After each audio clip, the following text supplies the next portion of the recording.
बिस्मिल्लाहिर्रहमानिर्रहीम। अस्सलाम वालेकुम डियर स्टूडेंट्स, मैं डॉक्टर अहमद। अच्छा बच्चों, फिजियोलॉजी में लेक्चर नंबर 74 को हम डिस्कस करने जा रहे हैं और 74 में ये रेस्पिरेशन की हम जो रेगुलेशन पढ़ रहे हैं ये उसका दूसरा पार्ट है, जिसमें हमने बात करनी है केमिकल रेगुलेशन कि अब रेस्पिरेशन केमिकल्स के ज़रिए कैसे रेगुलेट किया जा रहा है।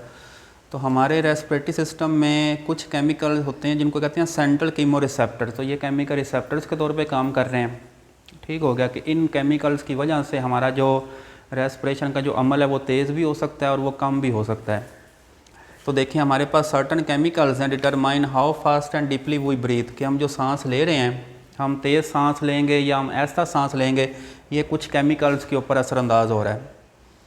कार्बन डाइऑक्साइड, देखिए इन केमिकल्स में से जो सबसे इंपॉर्टेंट केमिकल है वो कार्बन डाइऑक्साइड है। Carbon dioxide is most important stimulus है for regulating the role of respiration. और कार्बन डाइऑक्साइड के साथ कौन रोल प्ले कर रहा है? Hydrogen ions. ठीक हो गया, इसकी हम बात करते हैं। Effect of hydrogen ions and carbon dioxide on chemosensitive areas. अब देखिए हमारे रेस्पिरेटरी सिस्टम में कुछ कीमोसेंसिटिव एरियाज होते हैं जिनके ऊपर केमिकल्स आके एक्ट करते हैं। तो लेकिन हमारे ब्लड के अंदर जो हाइड्रोजन आयंस हैं ये कीमोसेंसिटिव एरिया के ऊपर इफेक्ट नहीं करते। क्यों इफेक्ट नहीं करते? क्योंकि ये ब्लड ब्रेन बैरियर को क्रॉस नहीं कर सकते, क्योंकि जब पैगाम ब्रेन में जाना होता है तो ब्रेन के आगे क्या लगा हुआ है? ब्लड ब्रेन बैरियर जिस लगा हुआ है। इसके साथ एक फ्लूइड होता है जिसको कहते हैं सेरिब्रोस्पाइनल फ्लूइड। तो हाइड्रोजन आयन इसको क्रॉस नहीं कर सकते, इसलिए इसका इतना इफेक्ट नहीं है कीमोसेंसिटिव एरिया के ऊपर। लेकिन देखें ब्लड के अंदर जो कार्बन डाइऑक्साइड है इसका इफेक्ट है। Carbon dioxide can cross. अब ये वाली जो कार्बन डाइऑक्साइड है ये ब्लड ब्रेन बैरियर क्रॉस कर सकती है और CSF बैरियर को ये क्रॉस कर सकती है। अब देखें जैसी कार्बन डाइऑक्साइड हमारे ब्लड में आती है तो ब्लड के अंदर क्या मौजूद होता है? पानी मौजूद है। दोनों मिलते हैं, इनके मिलने से क्या बन जाता है? कार्बोनिक एसिड बन जाता है। अब देखें जैसी कार्बोनिक एसिड बनता है ये फ़ौरन टूट जाता है हाइड्रोजन आयंस में और बाइकार्बोनेट आयंस में। अब देखें यहाँ से हाइड्रोजन आयंस पैदा हो रहे हैं और ये हाइड्रोजन आयंस कहाँ पे आ रहे हैं? ब्लड में आ रहे हैं। Increase in carbon dioxide concentration increase the hydrogen ion concentration. जितनी कार्बन डाइऑक्साइड ज़्यादा होगी उतने हाइड्रोजन आयन ज़्यादा होंगे और जितनी कार्बन डाइऑक्साइड कम होगी उतने हाइड्रोजन आयंस भी कम होंगे।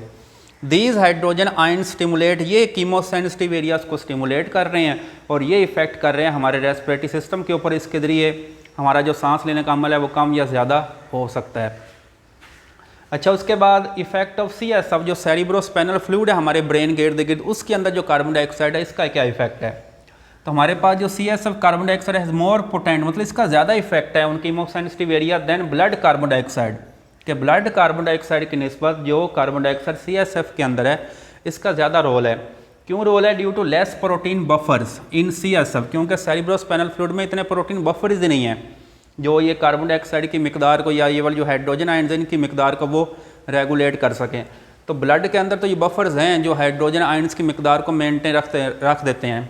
अगर ज़्यादा है तो उसको कम कर देंगे, लेकिन यहाँ पे तो प्रोटीन बफर्स ही बहुत कम है। इस वजह से अगर कार्बन डाइऑक्साइड CSF में ज़्यादा होती है तो इसका ज़्यादा रोल होगा, इससे हमारा ज़्यादा जो रेस्पिरेटरी सिस्टम वो इफेक्ट होगा। एंड पे हम बात करते हैं हमारा जो रेस्पिरेशन या रेस्पिरेटरी सिस्टम है इसके क्या फंक्शन हैं। हम देखें एक तो इसका क्या फंक्शन है, इसके ज़रिए एक्सचेंज ऑफ गैसेज हो रहा है, गैसों का तबादला हो रहा है कि ऑक्सीजन आपकी बॉडी में जा रही है, कार्बन डाइऑक्साइड आपकी बॉडी से बाहर जा रही है।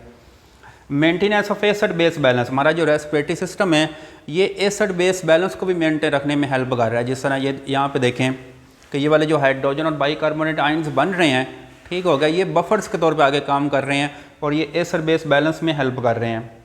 मेंटेनेंस ऑफ टेम्परेचर, अब देखिए हमारा जो रेस्पिरेटरी सिस्टम है ये टेम्परेचर को मेंटेन रखने में भी हेल्प करता है, क्योंकि अब जो सांस हम बॉडी से बाहर निकाल रहे हैं, ठीक है, उसमें क्या होती है, उसके ज़रिए हीट हम बॉडी से बाहर निकाल रहे हैं।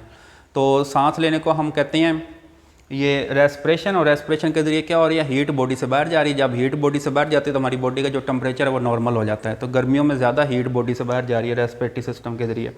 एक्सक्रीशन, जो हम एयर बाहर निकाल रहे हैं उसमें कुछ वोलाटाइल केमिकल्स भी होते हैं, जिसमें उसके अंदर अमोनिया होता है, ठीक है।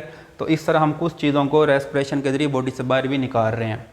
Role of inspiration in circulation, हमारी ब्लड सर्कुलेशन में इसका रोल है, क्योंकि जब ये रेस्पिरेशन हो रही होती है तो हमारा ये चेस्ट कैविटी, एब्डोमिनल कैविटी, इसमें प्रेशर्स का डिफरेंस होता है। ब्लड के अंदर जो पार्शियल प्रेशर उसका डिफरेंस होता है, तो इस डिफरेंस की वजह से हमारी जो ब्लड सर्कुलेशन वो आसानी से चलती रहती है। और लास्ट पे इसके प्रोटेक्टिव फंक्शन, जिसमें हमें खांसी आती है, ठीक है, खांसी से हमें हमारे जो ऑर्गन्स हैं उनको क्या मिलती है, प्रोटेक्शन मिलती है। इसमें स्नीजिंग, हमें जो छींक आती है तो इसका भी रिफ्लेक्स कहाँ पे, हमारे रेस्पिरेटरी सिस्टम में है। इस तरह role of epiglottis during swallowing, जब हम फूड को निगल रहे होते हैं तो हमारा ये वाला जो एपिग्लोटस है ये क्या करता है, ये ट्रेकिया को बंद कर देता है, वो ट्रेकिया के ऊपर जो लेरिक्स लगी होती है, ताकि हमारी जो फूड है वो सांस की नाली में ना चली जाए, और फिर फूड कहाँ पर जाती है, हमारी फूड की नाली में जाती है। तो ये वाला जो एपिग्लोटस का रोल है, या जो कफ रिफ्लेक्स है या स्नीजी रिफ्लेक्स है, ये भी कहाँ पे लगे हुए हैं सारे, ये भी सारे हमारे रेस्पिरेटरी सिस्टम में लगे हुए हैं।